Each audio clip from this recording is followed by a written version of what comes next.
এবারে পারমাণবিক যুদ্ধের রণদামামা। ইরান ও ইসরায়েলের মধ্যে পরমাণু সংঘাত এখন প্রায় অনিবার্য, এমনই এক বিস্ফোরক ও ভয়াবহ সতর্কবার্তা দিলেন রাশিয়ার সাবেক প্রেসিডেন্ট দিমিত্রি মেদভেদেভ। ক্রেমলিনের এই শীর্ষ নেতার দাবি, ওয়াশিংটন ও তেল আবিবের হঠকারী সামরিক পদক্ষেপ পুরো অঞ্চলকে এক অনিয়ন্ত্রিত ধ্বংসযজ্ঞের দিকে ঠেলে দিচ্ছে। বিস্তারিত থাকছে রিপোর্টে।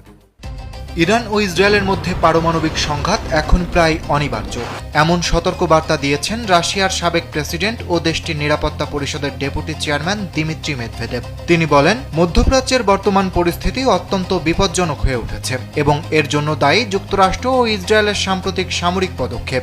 এক বিবৃতিতে মেদভেদেভ বলেন, ওয়াশিংটন প্রশাসন মধ্যপ্রাচ্যে পারমাণবিক হুমকি দূর করার কথা বললেও বাস্তবে সাম্প্রতিক ঘটনাগুলো ঝুঁকি কমানোর বদলে আরও বাড়িয়ে দিচ্ছে।